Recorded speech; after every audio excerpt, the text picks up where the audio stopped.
আমরা বিভিন্ন জায়গা থেকে ট্রেড পাচ্ছি, আমাদের অনেক ভাই, আমাদের অনেক বোন ট্রেড পাচ্ছে, সেই সাথে আমাদের 5 জন কিন্তু অলরেডি শহীদ হয়েছে। এখন এই যে বাংলাদেশ, এই বাংলাদেশে 2000 শহীদদের বিনিময়ে যে আমরা বাংলাদেশ পেয়েছি, 24-এর যে নতুন বাংলাদেশ আমরা পেয়েছি, বাংলাদেশে এসেও আমাদেরকে আমরা সেই আমাদের একটা নতুন বাংলাদেশের স্বপ্ন দেখে আমরা রাস্তায় নেমেছিলাম, সেই আকাঙ্ক্ষার বাংলাদেশ আমরা পাইনি।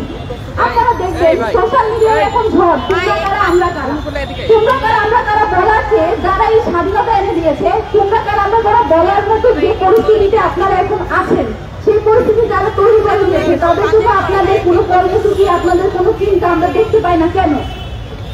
আপনারা যারা রাজনৈতিক দল আছেন, আমার বিএনপি বলেন, জাতীয় নাগরিক কমিটি বলেন, আপনাদের এখন মাঠে থাকার কথা ছিল। জুলাই কিন্তু শেষ হয় নাই।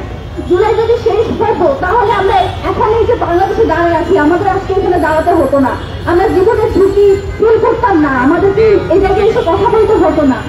আপনারা জানেন আমাদের চট্টগ্রামে, আমাদের ঢাকায় অনেকে শহীদ হয়েছে, কিন্তু যারা গ্রাম পর্যায়ে আছে, যারা বিভিন্ন বিশ্ববিদ্যালয়ে পড়ালেখা করছে, বড় শহরে আছে, তাদের কথা হয়তো আমরা জানতে পারছি, কিন্তু যারা গ্রাম পর্যায়ে নেতৃত্ব দিয়েছে, যারা গ্রাম পর্যায়ে আন্দোলন করেছে, তাদের খবর কিন্তু এখনো পর্যন্ত মিডিয়ায় আসছে না। আমরা এখনো জানি না যে কতজন আসলে শহীদ হয়েছে, এবং যেই ছিনতাই, চুরি ইত্যাদি মোড়কে যেসব নিউজ আসছে, সেই নিউজগুলো আসলে ছিনতাই, চুরি কিনা নাকি গুপ্ত হত্যা, তা কিন্তু আমরা জানি না।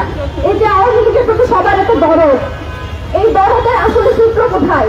তাদের তো আমাদের প্রতি কোনো দরদ নাই। তারা তো আমাদেরকে, যাদের বিরুদ্ধে আমরা নেমেছিলাম, তারা তো আমাদেরকে এখনো তাইলে খুন করবে, কিন্তু আমাদের সবার থেকে তাদের জন্য খুব দরদ। এত দরদ আসে কোথা থেকে আমি বুঝি না। এই জায়গা থেকে আজকে আমাদের 3 দফা দাবি নিয়ে আমরা এখানে এসেছি।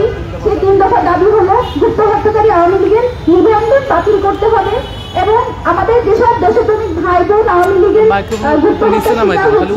তাদেরকে বাঁচাতে আওয়ামী লীগের যেসব ইউনিয়ন থেকে কেন্দ্র পর্যন্ত যে কমিটিগুলো ছিল, তাদের যারা সন্ত্রাসী কার্যক্রম চালিয়েছে, তারা নিষিদ্ধ সংগঠন, এখন তাদেরকে অবিলম্বে গ্রেপ্তার করতে হবে। তৃতীয়ত, প্রাইভেট বিশ্ববিদ্যালয় সহ বাংলাদেশের সকল জুলাই যোদ্ধাদের নিরাপত্তা নিশ্চিত করতে হবে ইন্টারিম গভর্নমেন্টকে। আমরা শুনতে চাই না আপনাদের কি কি সীমাবদ্ধতা আছে, এইসব সীমাবদ্ধতার কথা আমাদেরকে শোনাবেন না, আমরা শুনতে চাই না। বাংলাদেশের বিচার ব্যবস্থা, বাংলাদেশের আইন শৃঙ্খলা, ল অ্যান্ড অর্ডারকে আপনারা ঠিক করেন, আর যদি ঠিক করতে না পারেন আপনারা বলে দেন, আমরা নিজেরাই দায় ব্যবস্থা করে নিব। কিন্তু আপনাদের হাতে আমরা যে দায়িত্ব তুলে দিয়েছি, সেই দায়িত্ব যথাযথভাবে পালন করার চেষ্টা করেন, না আমি দায়িত্ব ছেড়ে দেন। ধন্যবাদ।